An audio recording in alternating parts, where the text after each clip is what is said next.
అందరికీ నమస్కారం. 11 రోజుల హనుమాన్ చాలీసా ఛాలెంజ్లో 3వ రోజు సక్సెస్ఫుల్గా కంప్లీట్ చేశాను.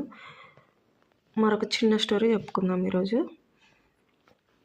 మామూలుగా ఆకలి వేస్తే ఏ పని చేయలేం, అవునా? కానీ హనుమంతుడు ఒకసారి ఆకలినే మర్చిపోయాడు. అది ఎందుకో తెలుసా? ఇప్పుడు తెలుసుకుందాం రండి. ఒకసారి హనుమంతుడు లంకకు వెళ్ళి సీతమ్మను కడుక్కోవడానికి వెళ్ళాడు కదా. సీతమ్మని వెతుకుతానికి రోజంతా వెతికినా ఎక్కడ కనపడలా. అడవులు చూశాడు, తోటల్లోనూ చూశాడు, పెద్ద పెద్ద భవనాలు కూడా వెతికాడు, అశోకవనాన్ని కూడా జాగ్రత్తగా వెతికాడు. కానీ ఆయనకు ఆ టైంలో ఆకలి గుర్తులేదు, అలసట గుర్తులేదు.